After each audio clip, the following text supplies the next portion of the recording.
see. God, it sounds like we're at the airport. Happy Halloween and good morning. We are here in our monthly meeting that Adrian Card and I host for the SFAA alumni. And we have Beth Waldman, who is going to share her work, and we're going to speak today and kind of convene around that. And I'm sure we'll have some people jumping in here. But why don't we start this morning with literally a minute or less introduction, any way you want. No, you can say whatever you want. You got like maybe 30 seconds to just say hi or what's on your mind. Does that sound good? Mm-hmm. And then we'll listen to Beth and see her presentation and slideshow. And on the other end, we'll have a conversation about it. We'll ask Beth what it is she's looking for in terms of feedback. And we'll get a chance to kind of get in the mosh pit of ideas and conversation. So I'm going to just start and say that my name is Ruth Chase, and I'm here in Nevada City. And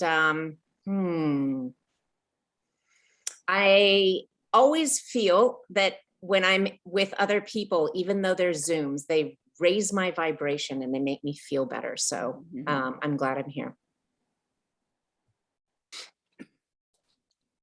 Next. I'm Adrian Card. I'm the liaison for Mendocino County and Points North, and I'm really jazzed about this. I saw a little bit of Beth's work last year, and I'm excited to see more. So thanks for doing this, Beth. We appreciate it. Thank you. I'll go. Hi, I'm Alex Sprowls. I'm also Northern California class of 2008 SFAI MFA, and I teach currently teenagers full-time. Great. Art. Me too. I'm gonna go next. I'm Maria Teresa Barbis. I'm in Miami, and I just started to teach teenagers for the first time, but at MOCA in North Miami. So it's actually a museum where they come after school, and they are amazing, and I love teaching them. I'll go next. My name is Patty. I was at the Art Institute in the 1980s. I got a BFA in photography, and I am teaching as well, community college, and I'm back in person. Yay. So great. Well, I am Eleni Exarchou, and I am in Athens, Greece.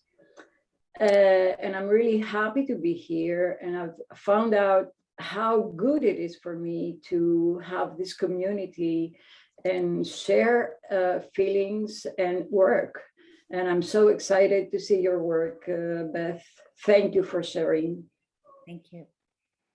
And I'm Anna Marsha Dostorian, and I live in Berkeley. And good to see everyone. It's been a while. And I manage a nonprofit gallery in San Anselmo in Marin County. And the name of the gallery? It's called Artist Within. Nice. It's an agency called Cedars of Marin. Oh, great. We'll have to cross over in Marin. Yeah. Yeah. Did everybody go? Who's left? Leor. Leor. Where is he? He's there. Okay. See him? Now I'm also unmuted, so it helps. I graduated from SFAI in 2008, and I'm a designer today, doing design work. So I think that's pretty much it. I'm based in San Francisco.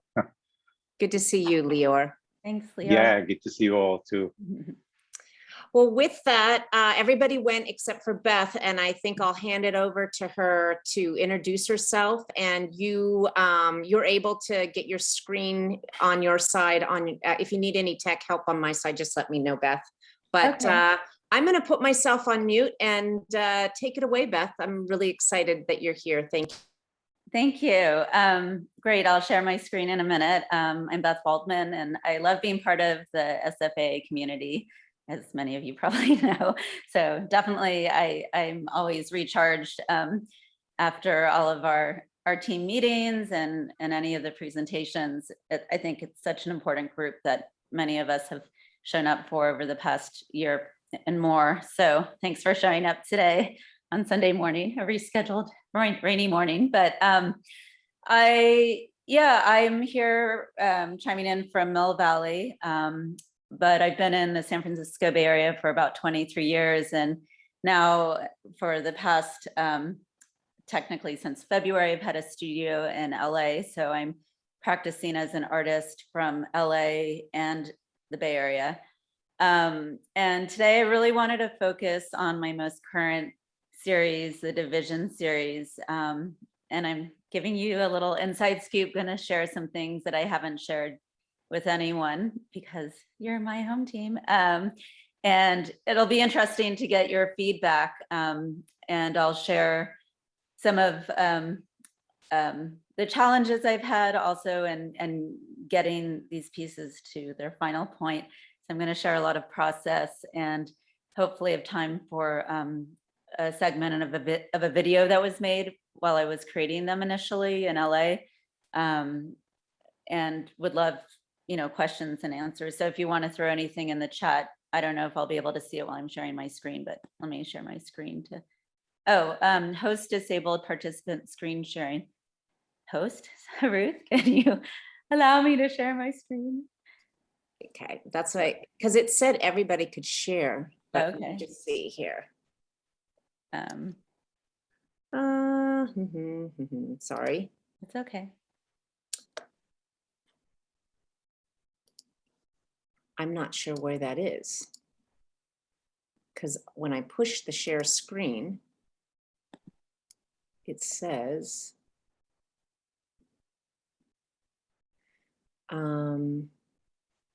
It's when you hit the share button on the Yeah. side, there's a little arrow, yeah, I'm And looking there. Yeah, and then you can choose who gets to share, and then you have to click everyone can share. hold on a second.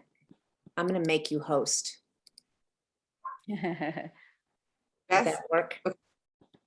Yeah, I think the selections were embedded. Okay, I can share now. Okay, Okay, so you should be seeing this PDF. Let me, oops. Hold on, something happened. Oh. Okay, I want to view it full screen. Okay, good. I can still see you on the side, but I can't see the chat. awesome. So, as you may know or saw with the marketing image, these are a series of, well, I have 9 pieces in this series. This is my division series. And these are the last 5 that I completed in the series, which, to give you a little background, I was a BFA, my second bachelor's degree at SFAA in sculpture, and my first BA was in sculpture as well. So my background is in sculpture, and where I'd been going as an artist and working two-dimensionally for many years was a growing interest in materiality, texture, and form. And so this series has really allowed me to take a good leap in pushing the work off the wall and having it really exist more in a sculptural environment. So I'll get into the challenges of that later. But as you can see, this is one way that I thought would be interesting to show the work together. And I'll show you details as you can see, but they're essentially like suspended banner paintings of sorts. Let me see if I can go to the, okay. So where I'm, and feel free if you have questions to jump in. So I was doing a residency at 18th Street Art Center in Los Angeles and Santa Monica in August of 2020. And it's a residency that I applied to knowing there'd be at least a 2-year waiting period before I'd, maybe get accepted. They have a lot of international residents, and it's quite competitive. So when they contacted me for a residency in May of 2020, we were all pretty much in lockdown. And I just thought, oh my God, this is insane. Like, what am I going to do? I'm literally in lockdown at my own home and my family. I can't be going to LA where everything was even worse than the Bay Area during COVID.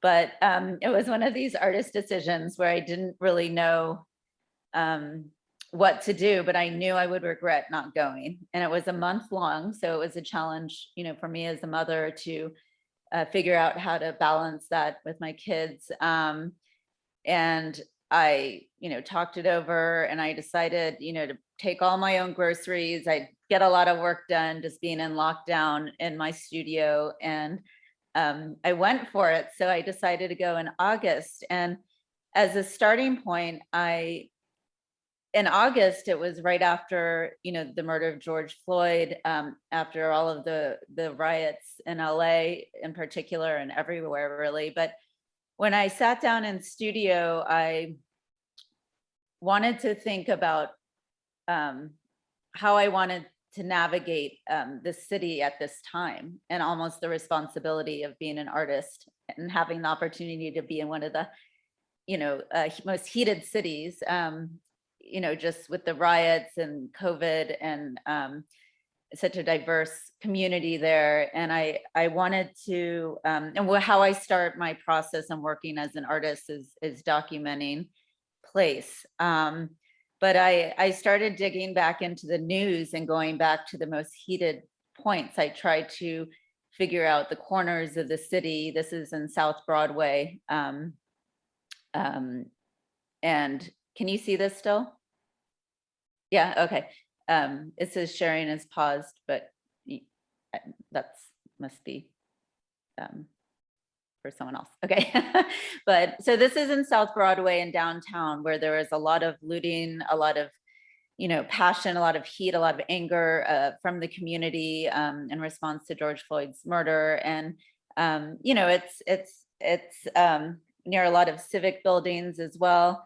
So this is a photograph that I used in the series that the process I take my photographs through deteriorates them quite a bit. And that's intentional. But what I'm sharing with you that I hardly shared with anyone else is the original source photograph. And really, as an artist, elements that I look for. And Beth, we still see the first image. We don't Right. see the, well, we still- I'm still, oh, you don't see this, you're only seeing the artworks? yeah, we see the artwork, still the side page number 1 from the PDF. Okay. Let's see. Okay. Now, did it change to a photograph? Okay. Yes. That's why I had that message. Got it. So, well, so this is an image that I used in the series. And a lot of the elements when I'm looking at a photograph, when I'm looking and choosing, what photograph will I use in the work, I'm trying to, I want the message from, it can be from graffiti or whatever, the voices of the people at that time. I think about the commercial landscape, the private landscape, like the HBO billboard up there, I really liked because it, represented the industry, the entertainment industry in LA. The porta potty and the boarded up and closed down retail stores on the ground level were important. Any signs of transition, any markings, I liked the different languages on the left and Spanish. So when I'm selecting a photo, well, much of it disappears. I'm really paying attention and feeding off of the source elements. This is like the DNA of my artwork. And this is another one. So this is from Venice. No, this was from Melrose Street. And again, the posters, the hashtags, the George Floyd portraits, the markings from the people, obviously composition and color come into play. I really work with my photographs as I capture them in the moment. There isn't heavy cropping or editing. I really like to be connected to the shot I'm taking at the moment.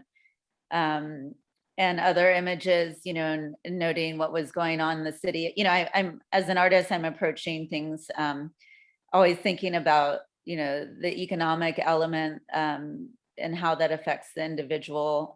So with all of these, you know, closed down businesses, I also, you know, wanted to document what was going on, and as an artist thinking about aesthetics, but you know, these are again strange partial markings. The paint is going over the graffiti, you know, covering up voices. So not, you know, I did not use this one yet in the series or this one, but there's still, just to give you a sense for how I was navigating the city. You know, I started off with a series of addresses based on the media that I was reviewing in studio. And then I would also just depart and go down random roads. And, you know, I was photographing from my car, it being COVID. You know, I had this, my own feeling of tension being in the city during that time. Just, you know, but way before vaccines. And, you know, it was interesting just looking at these specific elements, the boarded up elements, the coverings, you know, there were so many closings.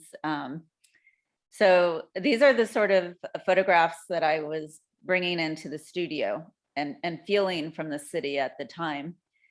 So really I went to all different neighborhoods, and there were so many businesses that were closed up, like in any of the cities, you know, we were living in. So this was my opportunity to really look at the, you know, strange juxtapositions like diamond supply, you know, emphasizing ideas of such luxury or wealth or fortitude, you know, in the economy, but an obvious close down here and its neighboring store. And even Rodeo Drive, I went to looking at the available retail spaces. I wanted to be as inclusive as I could in the city. Of course, it's such a large city. And this is a piece that I brought into, which relates also directly with my interest in capturing ideas of home and shelter and other series. So, you know, what my approach is when I photograph these shelters built, you know, these homes built in a way that I find fascinating with remnants from the city, is looking at our human instinct to survive, you know, to build shelter. You know, there are flags here, an American flag and a British flag, which politically I found really interesting, thinking about the foundation of our country. Of course, you see some of the markings, the gridded here, upcycled plywood used also, you know, so, and then the tarp. And I thought this was a wonderfully constructed home, and it's off Santa Monica Boulevard. And this one I used, and also it has some graffiti, some messaging. So these photos are to help you see what captures my eye and what was capturing my eye at that time. And as an artist, in working with my photographs, I wanted to take, you know, one image and take a step away from it being one image. So I decided to divide it into two images and two separate photo transfers. And I'll show you what resulted. But I think that while I didn't study photography, my approach towards image is not an interest to give you the full clarity I'm walking you through so far today, but to find different entry points to it. And a lot of that comes from interrupting. And that enables me to think about the viewer knowing they're not just lost in an image that seems real, but in an interruption, and gives an entry point. So in using photo transfers onto commercial tarp, which is a sort of canvas that I've used in a lot of my work, because it, here as well as during different travels, it's represented shelter. I know that years ago when I went backpacking in the Appalachians when I was in my 20s, I used a tarp, to simply shelter myself from the rain and the wind. So it's something that I personally used over 34 days to shelter myself while backpacking. And, we see it in the tent cities in LA and San Francisco. And globally, when I've traveled, I've seen it represent temporary walls and shelter in a lot of communities, from Peru to Vietnam to Hong Kong to Dominican Republic. So it's a material that I guess I've really tried to hone in a lot of my work. But I use white tarp instead of blue tarp, like you see here, as a neutralizing base. So this image became these pieces. And you can see that there are a lot of steps that were taken from that initial source image, but they're individual works, but they relate to one another. And I showed them once at Nomad, this contemporary art pop-up in LA recently in August. And that's the first time I've shown them, but so I was able to create a relationship there, but I allow each piece to develop uniquely. And at the top, I have exposed canvas, and then I put in the grommets from the tarp to finish it off.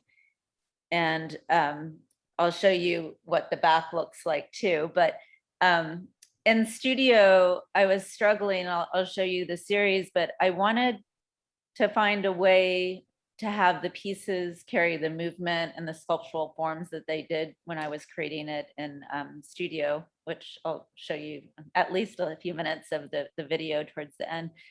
And I wanted to be forward with certain elements from the painting world, since I use here acrylic paint and very painterly sort of markings. And so the exposed canvas, but also not letting go of what the material is, the tarp, I wanted to use the grommets at the top and not refine it too much. The markings here are the blues come in, highlighting different areas that were torn from the photograph. And the blue and the black to me were working together to speak to an emotional sort of standpoint in the world at that time. There was sort of this heaviness, but we had to hope, and the sort of navigation, and no real clear path. Oh, here's a close-up. So these, you can see I even took it a step further to divide the photograph in the middle.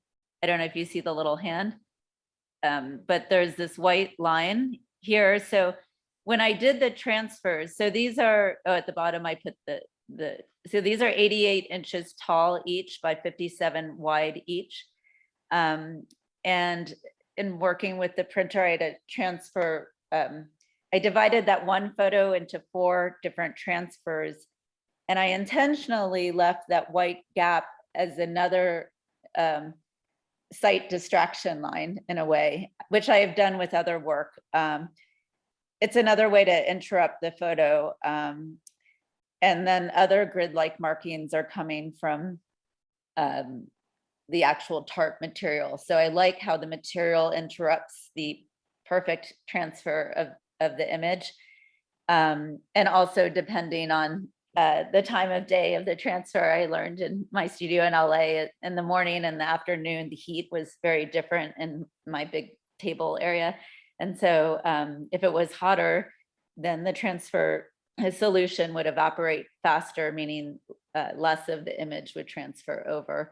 So there's the chance of it all. I mean, the scale, the transferring, the wrinkles on the tarp, they're all like welcomed interruptions that I can't control, which help create the texture. And and the emotional component of a marking of, to me, they feel it makes it more human. So there's some steps away from a pristine photograph that I intentionally take by using, I try to break almost all the rules in photo transfer because I use a roller to create air bubbles to tear the photograph when you're not supposed to do that. So I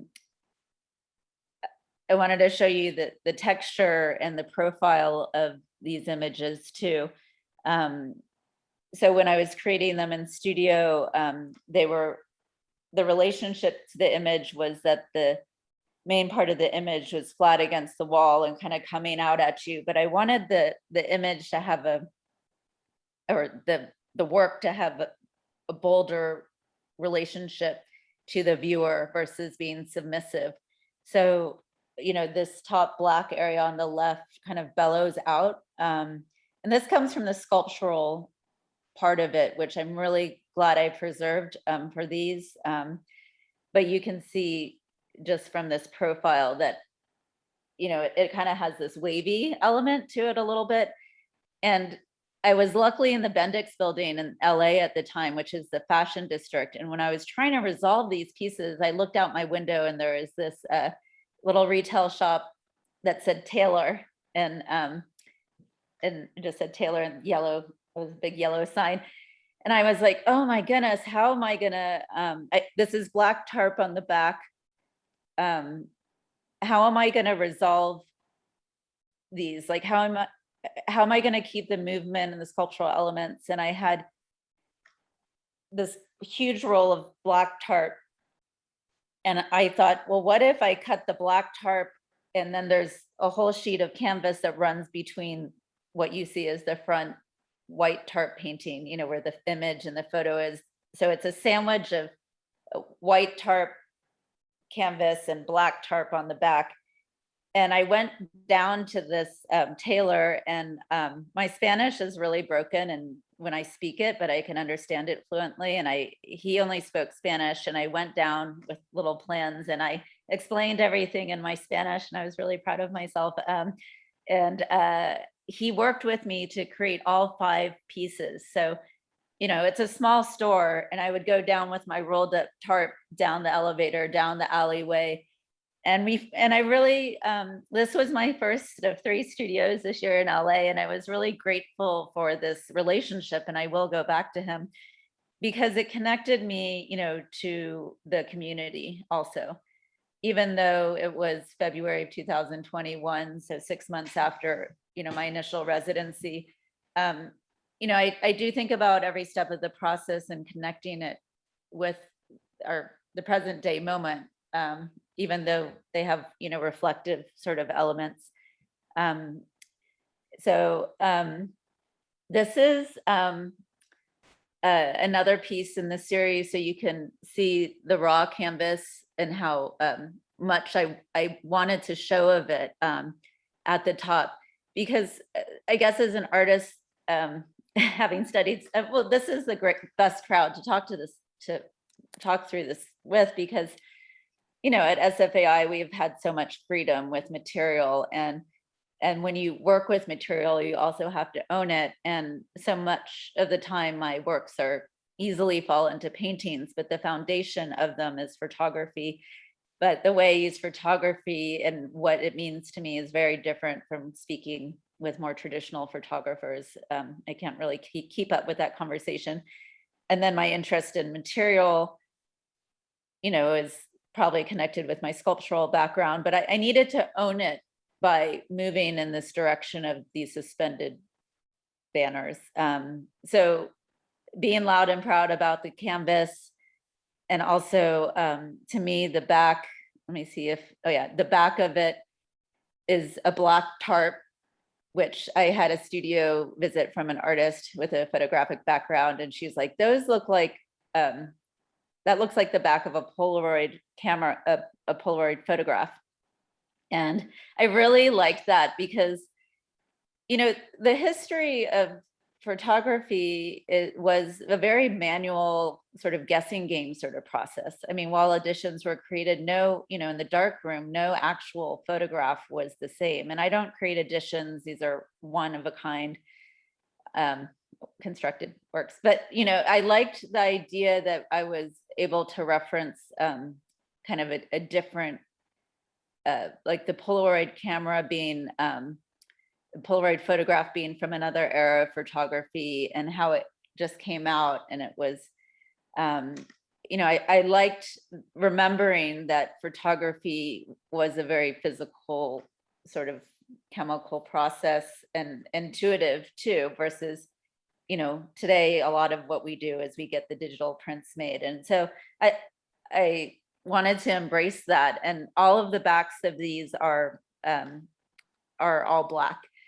Although some people, when they saw them at Nomad, thought, oh, this should be more like a two-sided photographic painting work. You know, I guess it's a question, but I really liked the aspect of the Polaroid. So, and this was also a second transfer. So what didn't transfer off of one of those quarters of that main image I showed you, this one, it's like the top quarter ended up, I reuse. What didn't transfer became a transfer onto tarp again. And just to show you that relationship. And these are two others that came from the series from Venice. The one on the right was from a business called The Stronghold that was started in 1875, and it literally, you know, was closed. Like it closed down, not just closed temporarily. And maybe you know this place, Ruth. I don't know, but it had been around quite a while, and it was sad, you know, like a lot of businesses have closed down during the pandemic. And on the left, this was a tiki, another homeless shelter within a residency, but they had artwork outside. And I just thought, again, a very innovative way to create your home, even if you're homeless within a residential community. And you can see the profile of these as well, and the exposed canvas. So, oh, why is it? Oh, okay. So now these are coming, this one is coming from that photograph that you saw earlier on. And these I have mounted onto panels. So these I completed first before and with a conflictual feeling, because I had already had that feeling of wanting to keep them, you know, to have them be sculptural. But I mounted these onto panel, and that worked best because of their horizontal orientation. But some of the things that I was bringing in here with the paint are bringing in another theme that I carry in my work, really looking at the Anthropocene, like this epoch we're in, where we're considering landscape to very much be the constructed environment, the effects of, you know, humanity on this planet, and landscape. So there are elements of this piece in particular that I feel like ideas of waterways or landforms, or, you know, what is this, or even elements of copper, you know, as a resource in all of our iPhones. You know, it's just, there's kind of a just this landscape, which the political landscape, the racial landscape, you know, the topographical landscape, you know, just even outside of LA, the urban landscape.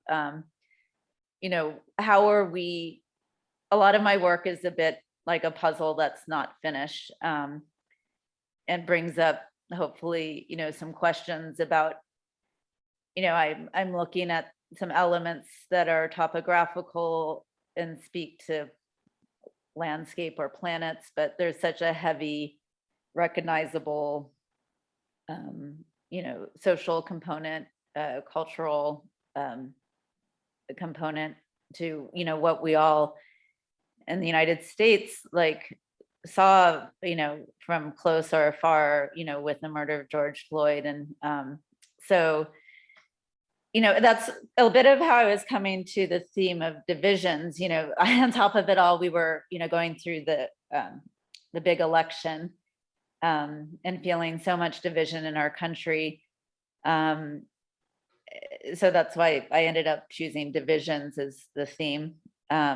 This is from Melrose Street, very close to where a huge riot was, that one of these shops was on fire. And, it was another shot I got from going, from my different mapping points. And I started to notice this artist in different parts of the city in yellow that would have this dove trademark. And it said, "Keep your hands clean and your mind dirty. Cancel plans, not humanity." So again, like messaging that was current to the times. And, the barber shop, which brings up, community feelings. And again, this sort of tension that I hope to present between landforms or waterways or estuaries and urban space. The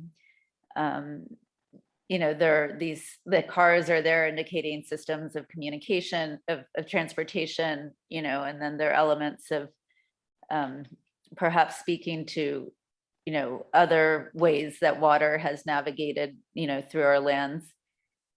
And then I created two pieces off of that very initial photograph that I showed you from South Broadway.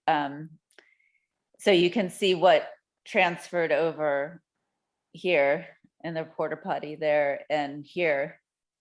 So there's, such a disintegration of the photograph. And really I'm allowing, I'm responding to the photo transfers and working with the paint in a more of an emotional way, just to where I completed this painting literally on election day. Well, not on election day, but on the day that it was announced that Joe Biden and Kamala Harris had won. I was in my studio like at 8 a.m, and I was hearing like all of these didgeridoos and shouting, and it was a new studio in Mill Valley, and I didn't know what was going on. I was like, I thought maybe people in this neighborhood just were having an all-night party or something. And all of a sudden I tuned in. I was like, oh my God. And so this final blue line I painted that morning, and I decided to complete the painting. So for me, it was a sign of hope that we were breaking some of the darkness.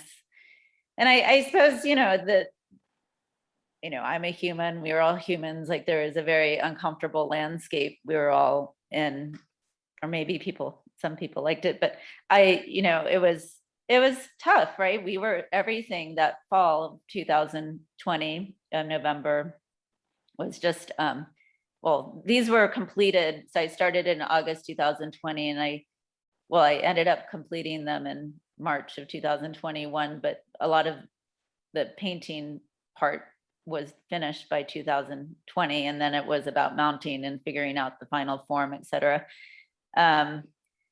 So I just think we all, had so much going on. And that's what this piece means. There is just almost that exhale, or there is that component to this piece for me. So I'm going to stop the share. Okay, so that is the primary part of my presentation, but I wanted to throw out the opportunity for like questions or comments, and then I can see how much time we might have to share a little bit of the video. And Beth, usually I like to ask if there's any kind of feedback you're particularly looking for. And if not, that's fine. I just wanted to see if there was something more directed you were needing.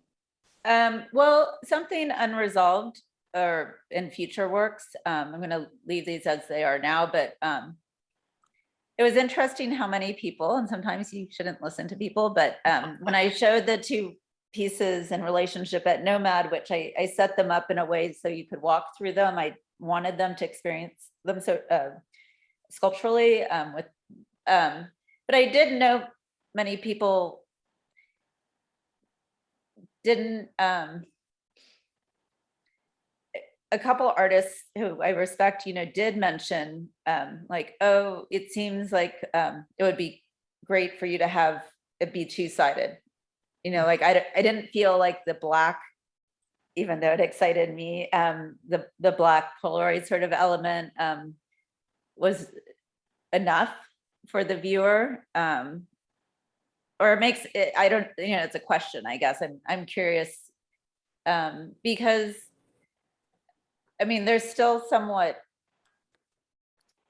they're still banners of sorts. And so it's an opportunity for me to consider what else I could do on the back. Maybe bringing image and paint on the back, maybe creating even a more of a sculptural element, putting more of a structure on the inside so they're not as flat. So those are questions I have in my head for Awesome. future studio work. I love the black on the back. As soon as you showed it, I immediately thought Polaroid, and I thought, I love how she's playing with the whole genre of photography. It's kind of a photo, it's kind of not on the front, and then the back, it just felt like it was really playing with the boundaries of. So I would leave it. I liked it. Thank you. And I was also curious. Oh, go ahead, Eleni. No, I just wanted to say that I agree with you, and I just maybe too sentimental, because Polaroids were my iPhone, when I was a student, and I have so many Polaroids. I would go around with a Polaroid camera and take Polaroids, and I really have a huge love for them. So when I saw this, it really, like clicked, and I really like it the way it is. Maybe in future series, if you want to put something, I would say an image like there's an image in a Polaroid or whatever, but this is something to think. I love the way it is, just a plain back of a Polaroid. I liked it as well, but I also think the like almost like the reverse image of a Polaroid would be really interesting. Yeah. There was a type of Polaroid film called Type 55. And when you had that film, you used to be able to get a positive version and a negative version. And even with the old kind that you would do a Polaroid transfer with, there would be a positive and a negative version. And then there was a kind of Polaroid called SX70 that some artists in the 70s used to work with. Lucas Samaras is one I can think of. Yeah, he used to take like a spoon and take the emulsion of the Polaroid and amend it as it was actually processing. And they don't make that film anymore. But I really like the reference to photography and the idea of Polaroid. I think if you wanted to make it more even Polaroid-y, you can think of that like reversal, right? Like a reverse image, like a very fine reverse of the front, even in the color. Like, so when you had like the cyan color, you'd have like a red, and it would almost be like the peeling away. But also, the Polaroids were kind of like, that old Polaroid stuff was kind of bumpy. So I just like the tarp as being kind of a substrate, because it is just kind of like, it has topography to it.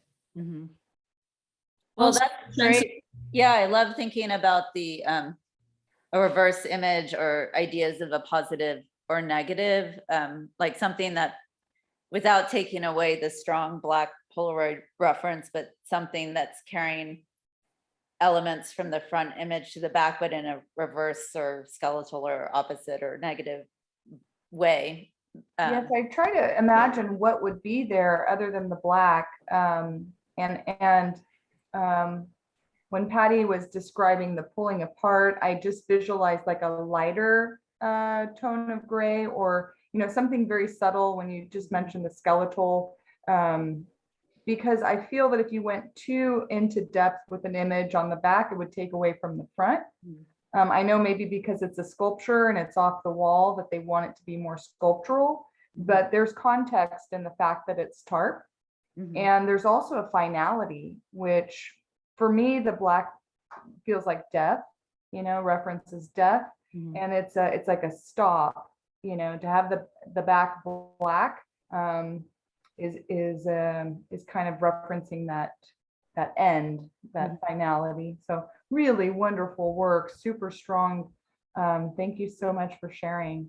Oh, thank you. Yeah, I like the idea of like that stop point too.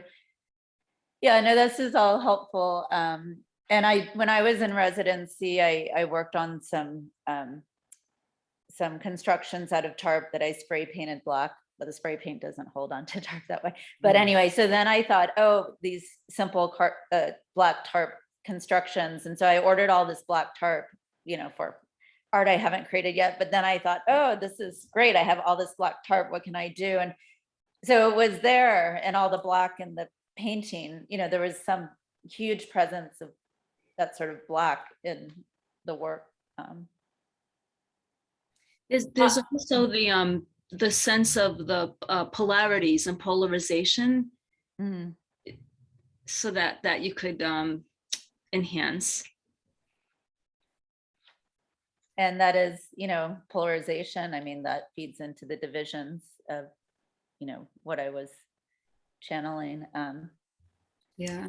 I have a question. Is your work meant to be an installation, a product for resale? And I don't mean that I mean in the way that like it goes into a gallery and someone buys it and they install it into a home or a business.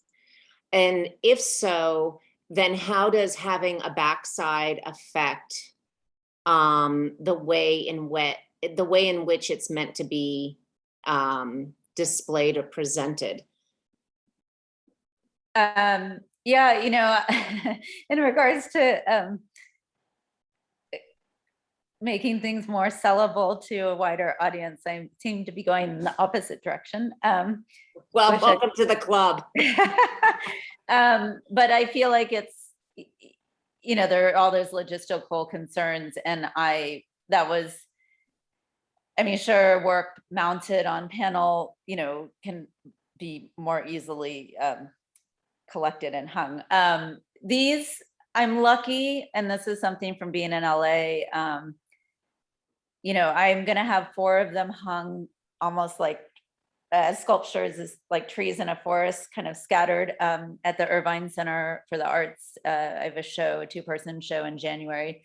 And I had applied for a group exhibition, and then the curator called me for a studio visit, and I had my studio in LA, and then she integrated me into her calendar, and she saw the works at Nomad.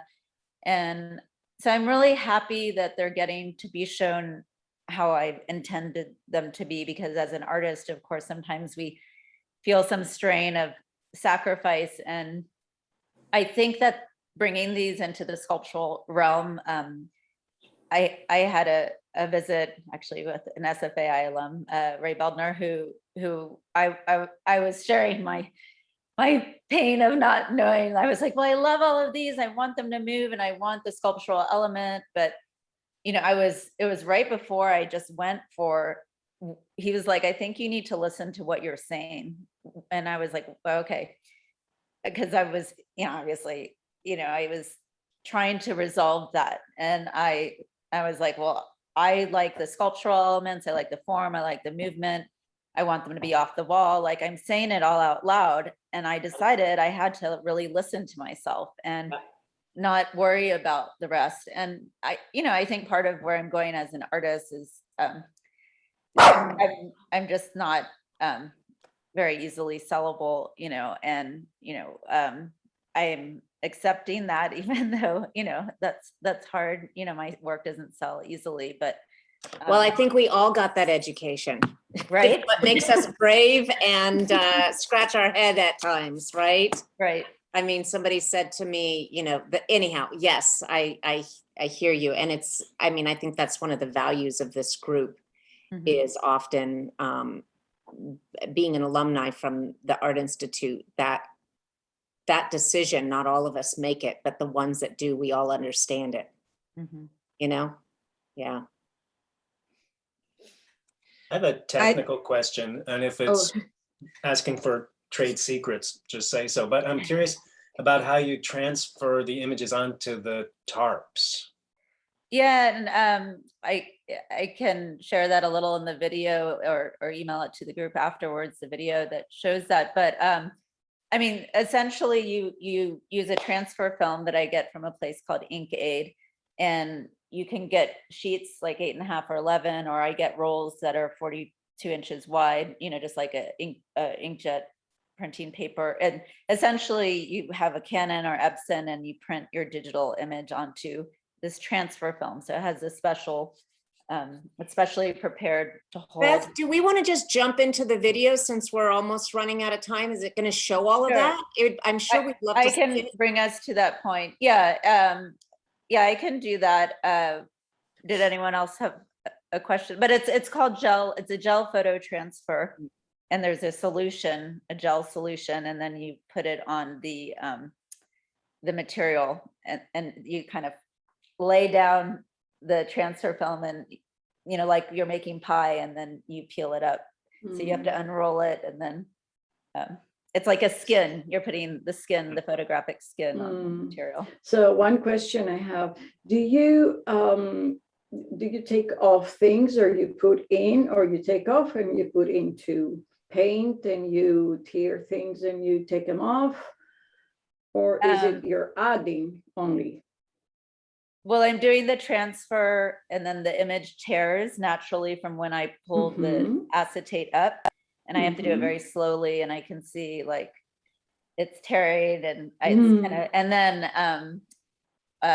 and then there's sealing, and then I will paint into it, and there's more sealing and sealing, a lot of sealing. I want to get a quick remark, and thanks so much for sharing, Beth. It was like really fantastic to see your process, but yes, I have to say something from like my psychological background.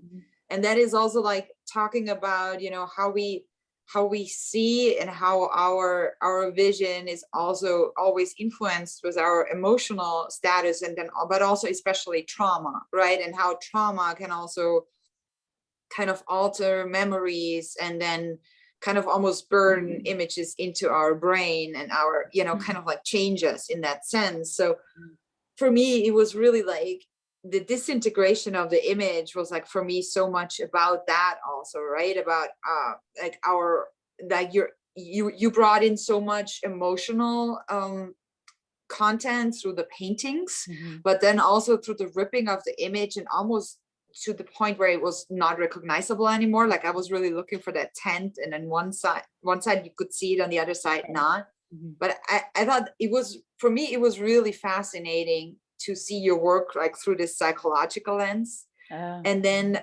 it came, and like also like kind of like trauma, you know, in a sense, trauma therapy, but also like the psychology of trauma and what it does to the brain, and kind of like, and I was also going for a Polaroid, but I also felt like maybe that was kind of like putting your work too much into a box, you know, where I see your work way too much conceptual, like, you know, in this like line of memory of disintegration, of trauma, of emotional status, where the Polaroid kind of like would box it in a little bit too much, you know.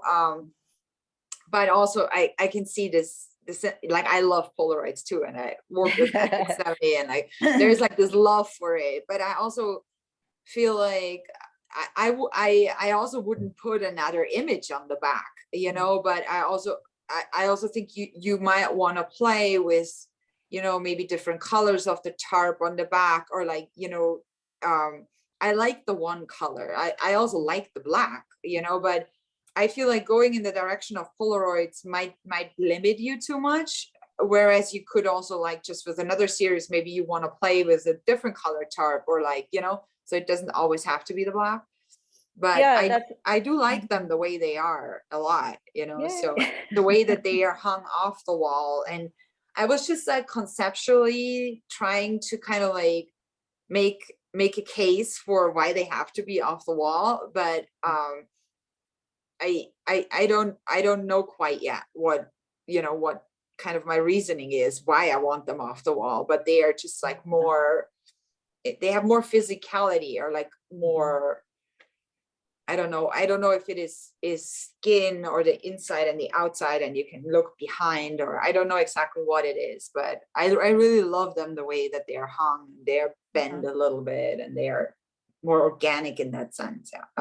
Yeah, thank you. Yeah, I felt like I love the uneven surface of it. I feel like it adds more expression, and it does push through to have more freedom. And I guess I'm allowing them to live kind of in, I'll have to show you at least 2 minutes of the video, just like in that space of here, I'll move to the video because oh wait, hold on.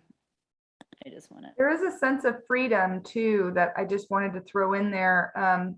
With the blue contrasting with the black, the blue to me was feeling like sky and like a liberation, you know, like after death, and having them off the wall, because the George Floyd death was just, you know, so impactful, watching him die on video over and over again, you know, so being able to release and let him be in that other place, you know, is also kind of coming off that wall and having that fluidity. And somehow the blue just felt like lifting for me. So oh, that's a nice I like that angle. It's kind of more in the spiritual realm. I know people like are sensitive about that word and meant in the most secular way. But like, you know, I think we were, sometimes I feel like the blue or the role of the paint or some of the lighter colors is allowing some of that breathing room. And I think what ended up happening in a lot of the pieces was that struggle of doom and release, or like hope, or a step outside of it. And like Maria was talking about the process, and you know, I get home from the printers and I have all these awesome photographs that like I'm all excited about, you know, the full photograph on the transfer film. And then my next step, I have to keep reminding myself what I do as an artist. I'm like, yep, your job is pretty much to break these down, to tear them, to make them almost unrecognizable. And I remember when my mother here in my studio here was helping me with some transfer films. It's nice to have a second pair of hands, but I didn't. But, you know, it's like she loved the photographs. You know, there's this beautiful perfection. And then we're doing the transfers and it's all tearing, and then you see what's left. And she's like, oh, I really liked your photographs. Like, why did we do this? You know? And I was like, I know every time I go through this, like I have to accept that the reason I'm taking them is to take them through this process. And it's, and then even the painting becomes another side, because once they're transferred, I'm like, oh, I really like what's going on. But I'm like, well, it's not done. It's like, I have to keep pushing it. And I'm always feeling like I'm going to completely mess it up. But it wouldn't, if I didn't do it, it wouldn't offer the role that the paint offers. This is why I'm tied to all the mediums, is the paint ends up offering that expression and that emotion and the parts that aren't in reality, you know, that's. And the photos could be the sellable part. I mean, if you think of Christo, you know, when he's creating his valley curtain, all the steps leading up to that creation become part of the sales, because you can't sell the valley curtain. But I mean, if you wanted to, it could be a different series. I don't know. I know, I always wonder, right? I mean, I have so many photographs and their content. And so it was neat to share those with you today, because they usually just don't get shared in the world and people don't see where it's all coming from. Um, And the other thing is that you don't have to, that you said, I have to tear them down, and no, you don't. Maybe, you want to leave, a space, or you want to leave a really intact piece of a photograph someday, maybe. Think about it. Yes, I should figure out some way to do that. Yeah, I wanted to say that I wanted to ask, well, first say that I really love the work. I think there was something I felt that is really inviting me to explore. There's something with the, like you mentioned, like the coloring or the processing of the images. There's something very organic about it, just like the things kind of layer up in the city, in all kind of places that you saw. Also, it seemed like the color or what you're doing to the image is more organic than you making decisions. So that was really interesting. I think there were, for me, it was two experiences. Like the one where it's more abstract, that I really cannot figure out that there's a photo behind it. It's different than kind of seeing, like understanding that there's a photo that something is being done upon it. Like the very first one, the very first pair, it's more abstract. I'm kind of more attracted to this kind of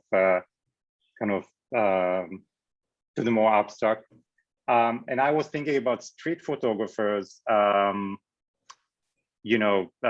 Vivian Mayer or Walker Evans, and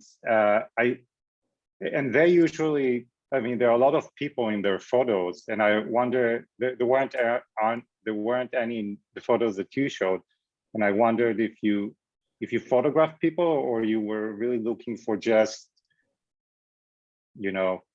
without people, like scenes that are really just buildings and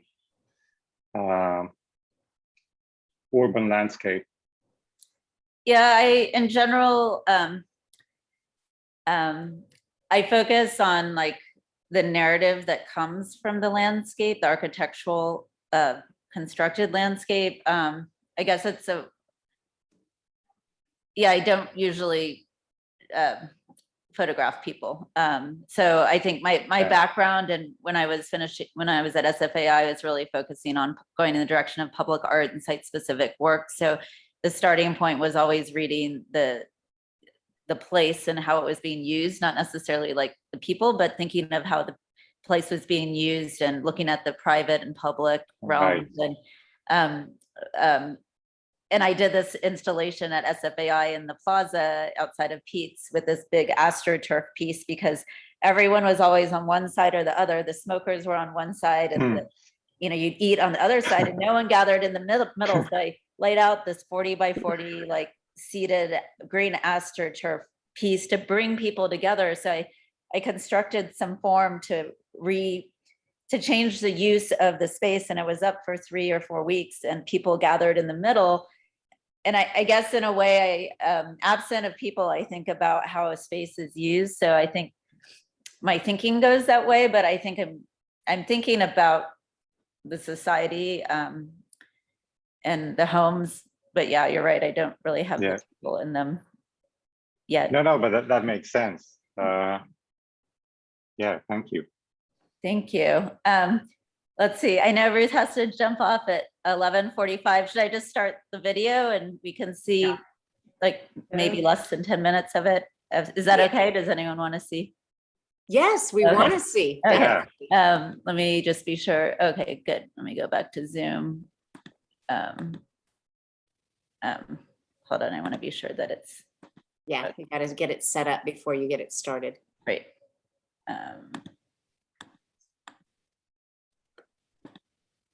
Awesome.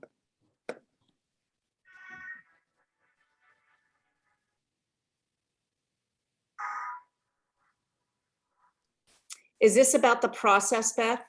Yeah, this is where I started the works at my studio at 18th Street Art Center. And can you provide the link to this video in the chat? Or is it available to the public? I've seen it actually, I think. Yeah, Hi, I I'm can. speaking to you from 18th Street Art Center in Santa Monica, LA, and my name is Beth Waldman. I'm a San Francisco-based artist, and I'm here for the month of August 2020 for visiting artist residency. I actually first visited 18th Street over 15 years ago, wandering around, getting to know the city for the first time, and it stuck in my head, and I was happy to have the opportunity to apply a year ago, and it came upon this summer, and the timing couldn't be better.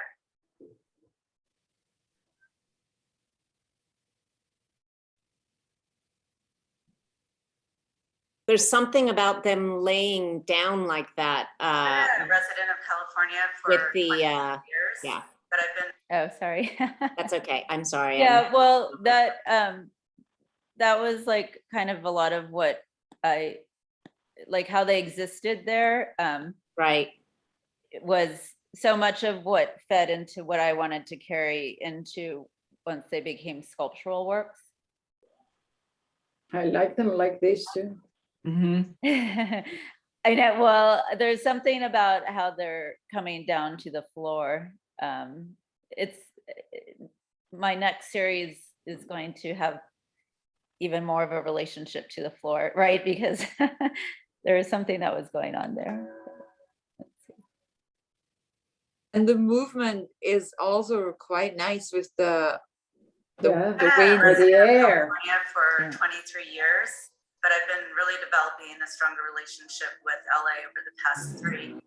This past year in particular, I've been coming to LA close to every month to connect with artists, to connect with the city. And this residency came at an important time for me after a year of seeing different parts of the city, navigating as an artist through galleries, but also paying attention to the layout. The way I've learned to navigate the city is from going from point A to point B, always starting with an address. And so when I came here to 18th Street, I knew that something I wanted to tune into was where the city's at right now. During COVID, I was also carefully and cautiously navigating the city through my car. It did come to mind as well, though, that how people navigate LA is through their car. And so my relationship with LA and through these photos that I took that I used for this project are with a sense of distance. While I have included elements of street art in the series, what I was really looking for was a sense of place.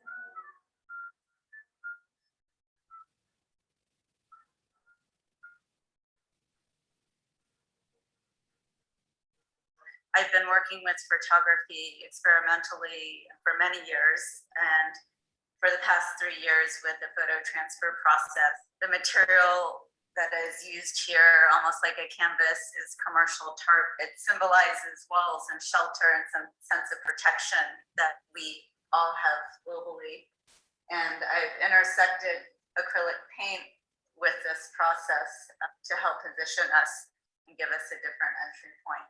I've created works from all over LA, from Venice to South Broadway to Melrose. I took photographs around Rodeo Drive. I really wanted to feel what many people in different neighborhoods might be experiencing.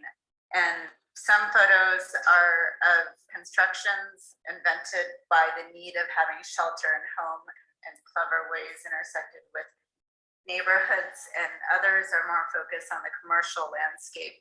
When I'm photographing from my car.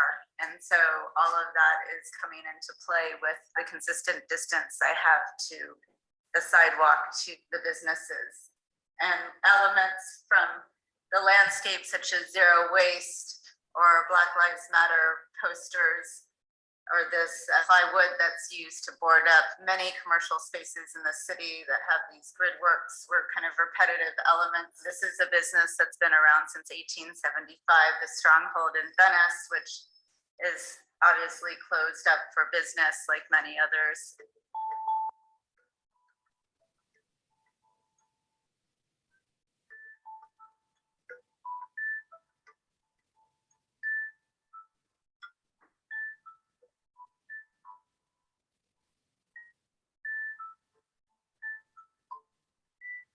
That's a lot of the ceiling.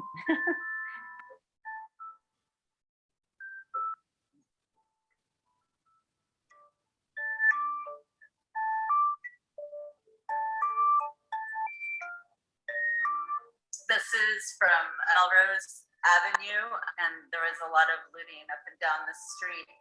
And this was the first time I actually saw this yellow street art, which then became an echo. I'm just going to pause because of timing, but I wanted to just get to a little bit of the oh, did we miss it already? Oh no, it's just, oh, here's a little bit of the painterly gestures, the markings, the residual this is the acetate. language, you know, the calligraphy in a way of the markings of the photograph of the process that speak to the change we're going through. So this is how I do my, so you're not supposed to use a foam roller, but you can see all the good air bubbles in there. That's it. That's the solution. You create your own sort of gel glue. They sell it also on Inkaid. So you lay down this kind of thin coat of, working big, it's more challenging because of it'll evaporate. It has alcohol in it. And then you lay it down. You know, you want it to lay down flat, but with the tarp, you know, there are always the gaps. So I use this sort of roller. Then you need to pop, you know, make holes in it because of the air bubbles. You need to pop the air bubbles.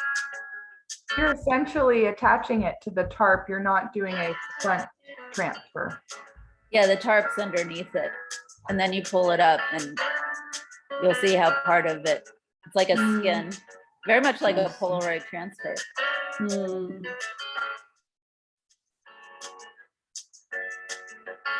So it depends what it left. It depends of how strong you're going to put it on the tarp.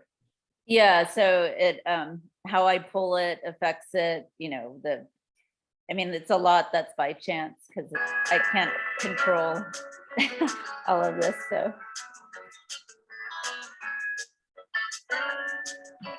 But it provides, yeah, the texture, but you can see how much of the image is still left on the transfer too.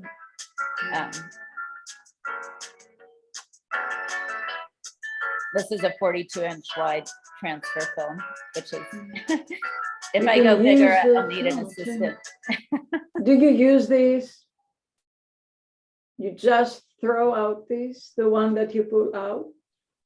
Well, I'm actually painting them now. I'm turning them into other artworks, but the mounting is challenging. So I'm figuring that part out. But we don't throw anything. Yeah, so I have completed 2 successfully without joking. Mounting.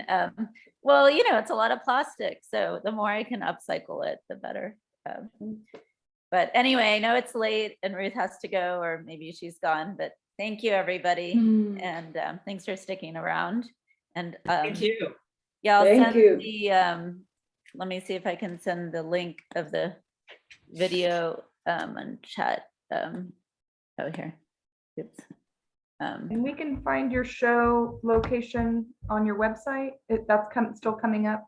Yeah, bethwaldman.com. I have an exhibits page, and I have one show opening in Mill Valley on Tuesday at the Mill Valley Community Center, which is a solo show of a lot of collage works, not on charts, a little different. And then I have another San Francisco show coming up at a gallery in Noe Valley. I can't announce it officially yet, but December 4th, I'm going to have a lot of work there too. So I post on social media a lot, so follow me there.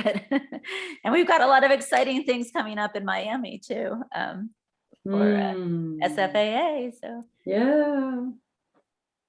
Well, Adrian, I'll hand it off to you. Oh, well, Thank thanks you. so much, Beth. This was really interesting, and it was so great to see more of your work. It's so engaging. Oh, I thank really you. enjoyed it. So thanks for doing this. For sure. So for everybody Thank else, you. we're going to take off. We're not going to do a meeting in November or December because it's just too close to Thanksgiving and the holiday. So the next one will be the 4th Sunday in January. And Ruth and I will send something out closer to then, and hopefully find somebody else to talk about their work. Awesome. So thanks for showing up, everybody. Cool.